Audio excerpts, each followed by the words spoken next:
Bismillahirrahmanirrahim. Assalamualaikum warahmatullahi wabarakatuh. Bagaimana kabarnya hari ini, teman-teman? Ya, alhamdulillah luar biasa. Pada pertemuan kali ini kembali lagi bersama saya, Suci Jayanti dalam pembelajaran pendidikan agama Islam.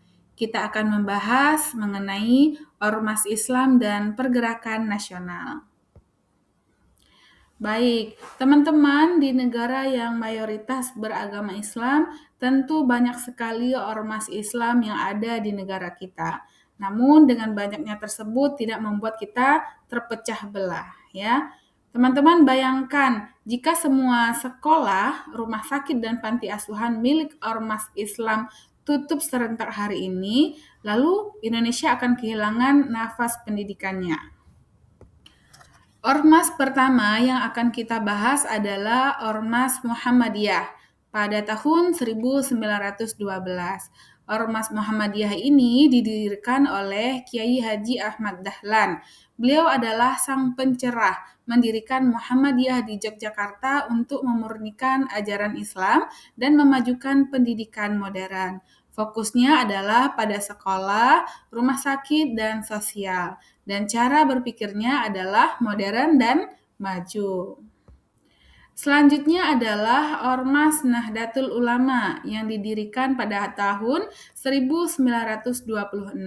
Didirikan oleh Kiai Haji Hashim Asy'ari, pendiri NU, Sang Hadratus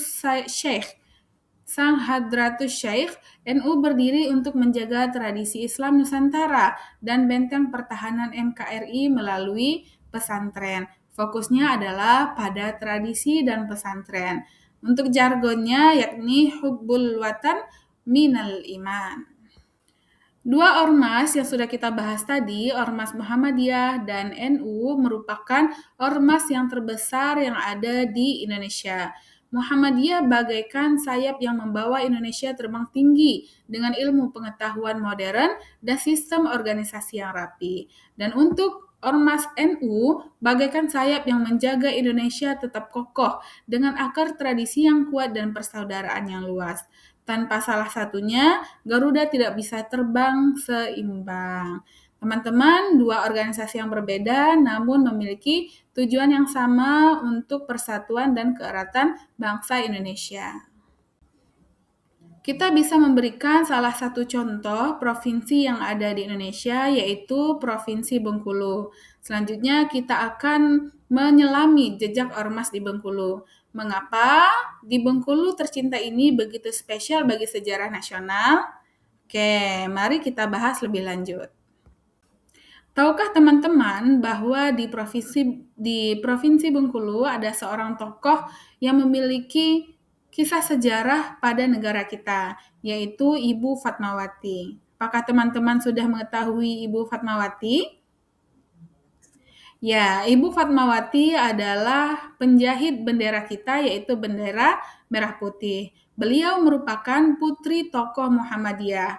Ibu Fatmawati, sang penjahit bendera pusaka, adalah putri dari tokoh Muhammadiyah yang ada di Bengkulu, yaitu Bapak Hasanuddin. Sang Bung Karno diasingkan ke Bengkulu pada masa itu. Beliau sangat dekat dengan aktivis Muhammadiyah di sini. Ini membuktikan bahwa Bengkulu punya peran sentral pada ormas Islam yang ada di Indonesia. Oke, selanjutnya di Bengkulu juga ada beberapa ormas lain kecuali Muhammadiyah dan NU dan ada beberapa pejuang lainnya. Yang pertama adalah Persis. Ini membentuk karakter umat melalui pendidikan yang kritis dan berpegang teguh pada dalil. Yang kedua adalah Al-Wasliyah, menyatukan umat melalui dakwah dan pendidikan di wilayah Sumatera dan sekitarnya. Dan ketiga adalah PUI dan SI. Syarikat Islam adalah pelopor pergerakan ekonomi dan politik umat pertama. Ada rumusan persatuan bangsa. Para ulama kita merumuskan bahwa kekuatan Indonesia adalah ukhuwah Islamiyah ditambah ukhuwah wataniyah sama dengan persatuan Indonesia. Kontribusi nyata hari ini. Nah, ini ada beberapa kontribusi nyata yang bisa kita lihat dari Ormas Islam sampai dengan hari ini. Di bidang pendidikan itu ada beberapa sekolah dan kampus. Yang kedua, di bidang kesehatan juga ada beberapa rumah sakit ya. Dan ketiga, ada panti asuhan atau merupakan bantuan sosial secara luas. Tanpa Ormas Islam, pemerintah akan kewalahan mengurus ribuan fasilitas ini di daerah terpencil, sehingga ormas ini banyak membantu dari rakyat-rakyat Indonesia. Berikut alur atau timeline perjuangan. Pada tahun 1905 ada organisasi Syarikat Islam berdiri atau ada ekonomi di bidang ekonomi. Yang selanjutnya pada tahun 1912 ada organisasi Muhammadiyah yang fokus bidang pendidikannya yang lebih maju. Yang ketiga, pada tahun 1923 ada Ormas Persis atau pemurnian. Dan yang keempat, pada tahun 1926 ada organisasi Nahdlatul Ulama yang berfokus pada tradisi Indonesia.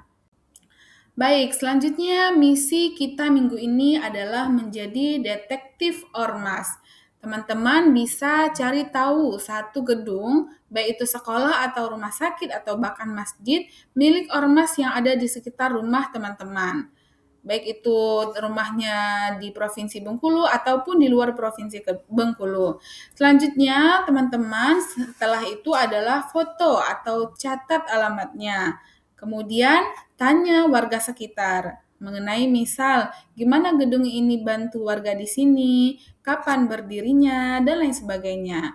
Kemudian terakhir adalah teman-teman bisa ceritakan hasilnya di grup kita pada minggu depan.